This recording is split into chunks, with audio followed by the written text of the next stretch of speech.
Hello friends, welcome to Genius Education. So we are going to talk about environment. तो दोस्त हम जानेंगे कि एनवायरनमेंट के बारे में। तो सबसे पहले जान लेते हैं एनवायरनमेंट होता है क्या है। देखिए, एनवायरनमेंट यानी हमारा आसपास में जितने सारे पेड़ पौधे, plants, animals and you can call, जैसे कि एयर हो गया, वाटर हो गया एंड सॉइल हो गया, ये सब कुछ मिला के जितने सारे ऑब्जेक्ट हमारा आसपास दिख रहा है उस सबको हम एनवायरमेंट्स कहते हैं। सो एनवायरमेंट्स में बेसिकली हम दो चीज़ के बारे में ज़्यादा डिस्कस करेंगे। एक तो एबायोटिक कंपोनेंट होता है और दूसरा बायोटिक कंपोनेंट। देखिए, तो पहले जानते हैं एबायोटिक कंपोनेंट और बायोटिक कंपोनेंट होता क्या है। देखिए दोस्तों कि बायोटिक कंपोनेंट का मतलब वो होता है कि जिसमें लाइफ हो, यानी जो ऑर्गेनिजम्स जीवित होते हैं। और एबायोटिक जिन वस्तुओं में जान नहीं होता है, जिसमें जैसे कि सॉइल हो गया, वाटर, एयर, इसमें जान नहीं होता है, तो इसको हम एबायोटिक कंपोनेंट कहते हैं और इसको हम बायोटिक कंपोनेंट कहते हैं। जैसे कि लाइफ प्लांट्स में होता है, एनिमल्स में होता है, तो इसको हम एबायोटिक नहीं बायोटिक्स कहते हैं। समझ में आया? तो चले देखिए कि हम जितने सारे ऑर्गेनिजम्स, जैसे कि ह्यूमन बींग हो गया और सारे जितने भी ऑर्गेनिजम्स, उसका जो एनवायरनमेंट होता है सब मिलजुल के रहते हैं, राइट ना। इसको जो इंटर रिलेशनशिप कहते हैं। तो ये सब प्रोसेस को हम एनवायरनमेंट्स कहते हैं। तो चलो देखते हैं कंपोनेंट्स के बारे में, जो एनवायरनमेंट्स में कौन कौन सा मुख्य कंपोनेंट होता है। तो अब आपको मैंने अभी कहा कि देखिए, जो एबायोटिक कंपोनेंट और बायोटिक, एबायोटिक यानी नॉन लिविंग्स, इसको नॉन लिविंग्स कहते हैं, जो कि non living elements like land, water, air, okay, ये सब एबायोटिक्स होते हैं, जिसमें कि जान नहीं होता है लेकिन बहुत सब हमको मदद करते हैं।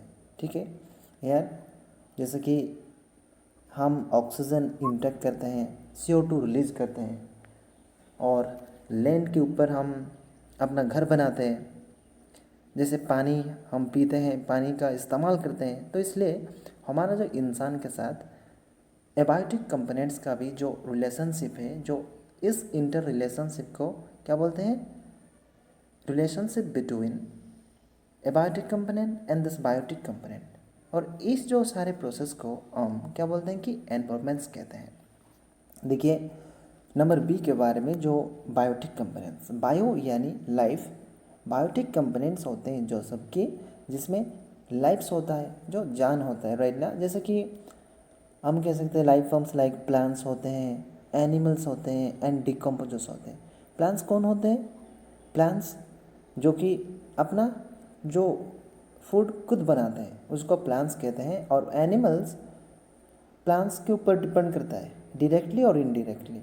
और डिकम्पोजर्स वो होते हैं कि जो प्लांट्स या एनिमल मरने के बाद उसको डिकम्पोज करते हैं, राइट ना, रिसाइकलिंग प्रोसेस करते हैं, उसको बोलते हैं डिकम्पोजर्स। ओके, तो चलो और एक पॉइंट देख लेते हैं टाइप्स ऑफ एनवायरनमेंट्स के बारे में। टाइप्स क्या? देखिए, mainly there are 3 different types of environment, यानी इसमें हम तीनों डिफरेंट तरह की एनवायरनमेंट के बारे में पढ़ेंगे। तो देखिए, सबसे पहला नंबर क्या है, नेचुरल एनवायरनमेंट। यानी जो नेचुरल होता है ना, इसको प्राकृतिक कहते हैं, जो कि इंसान नहीं बनाया है, जो सबसे पहले थे और अभी भी प्रेजेंट है, जैसे कि naturally on the earth. These are non living things and biotic component also. देखिए, जो मैनमेड और मैनेजमेंट एनवायरनमेंट होता क्या है, जो इंसान के द्वारा बनाई जाती है, जो इंसान के द्वारा मैनेजमेंट की जाती है, उसको मैन मेड और यानी मैनेजमेंट एनवायरनमेंट कहा जाता है। जैसे कि क्रॉप्स फील्ड हो गया, अर्बन सेंटर हो गया। क्रॉप्स फील्ड यानी जैसे कि हम हमारा फील्ड में एग्रीकल्चर करते हैं, जो इंसान करते हैं, तो इसको हम मैन मेड कहते हैं। ठीक है। और दूसरा अर्बन सेंटर, अर्बन यानी जो शहरीकरण, जैसे कि बिल्डिंग बनाना और घर बनाना, बहुत सारा कुछ, उसको अर्बन सेंटर कहते हैं। ये सब इंसान के द्वारा ही होता है, तो इसको हम मैनेजमेंट एनवायरनमेंट और मैन मेड एनवायरनमेंट कहते हैं।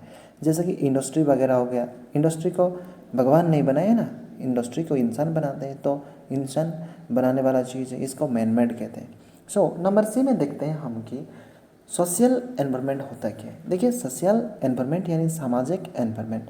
जैसे कि सामाजिक हो गया कि एक समाज में एक जो कल्चर्स होते हैं उसका नॉर्म्स होता है। पर्टिकुलर सोसाइटी में अलग अलग कुछ कल्चर्स नॉर्म्स होते हैं, उस चीज़ों को हम कहते हैं सोशल एनवायरनमेंट। जैसे कि बहुत सारा इंस्टीट्यूशन हो जाएगा, religious institution, educational institution, political institution, economic, सब कुछ। और ये जो एनवायरनमेंट जो ह्यूमन बीइंग इसका जो काम में आते हैं ना, इसको कहते हैं सोशल एनवायरनमेंट। ओके गाइस, आज में इतना ही, और thanks for joining me and thanks you for watching this video and subscribe the genius education. Thank you.